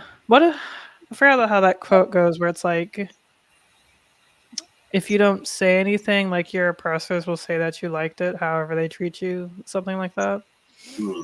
Like it's true Mm-hmm. because there were a lot of people who were out here saying that Hillary was the same as Trump, but another thing that the creator said, she was like, honestly, if Hillary won, I don't think I would have really noticed a difference in my life. But like now, my rights have been taken away here. I think she was like in Indiana too, which is like Mm-hmm.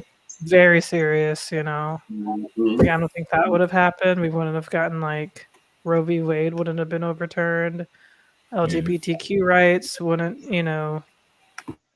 like pretty much be on the chopping block. All these things wouldn't be getting like contested and crap like that. Like we wouldn't be in this position and like it's been so long that like I just never even like thought of that. Like, yeah, if Hillary had won, it's like, yeah, it would have probably been more of the same, but we probably would have gotten just like a little bit further. Yeah. Um if people voted, but like because things would have stayed the same, people would have been a lot more disengaged.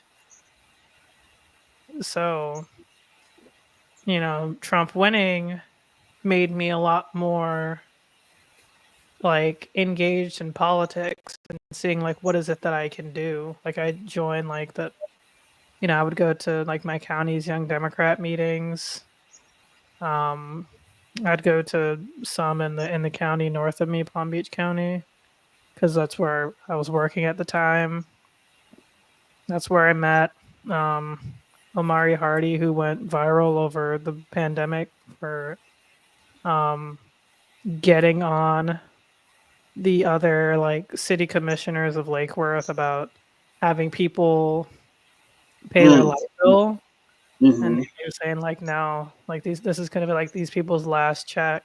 So I met him, I know him, and it was because of going to like these meetings and meeting like just other people who are trying to run and people who won and like, telling other people to like, hey, vote for this guy if you live in this city. Hey, vote for this person if you live over here. Because even though I did not live in the city of Lake Worth, I knew people who did, and that little thing of me just saying, of course, like I don't know if I really helped, but like anything helps. Right. Right. But it's also just like when you actually meet politicians in person, it really like brings things down to earth. It brings things down to size because you realize that they're just people trying to do like the best that they can. And it's always good to vote in those people. Yes. Like that's how I feel like Tim Walz is. I feel like he's really just like some guy who like who just kept, who just kept saying, "Yeah, let me try to run and try to do things," and just kind of kept winning. Like I don't think he has like any sort of stock investments. He doesn't own any other homes. He just like lives in the same home. Like I'm not even sure if he owns the home. Like he's just like really just like a regular ass guy. And it's just like so refreshing to see because like you see a lot of that in local elections. So it's really good to just meet, go to like just, city meetings, county meetings, Mhm. you know, just to see who they are. You shake their hand. Um you do some research on them, let other people know about them because then you become like a megaphone or a microphone rather for like your friends who live in the area or in the county or what have you, and it's like, oh, okay, like if L knows this person, then that's good, and Right. it becomes a lot more real. Mm-hmm. Mm-hmm. But yeah, definitely try to do something, vote, volunteer, and make your voice heard in any way you can. But with that said, thank you all so much for joining us. Yes. Love y'all. Y'all are absolutely amazing and incredible human beings. And we are not just saying that because we can vouch for you because we know y'all. Yes. And that said, y'all have a great night. And we'll see you next time. Not sure if that's going to be election night. I I don't know, but there will be a We'll, next time. Absolutely. If yes. you know, you know. Yes. I don't know Yes. how we're gonna be feeling, but we're gonna be feeling feelings.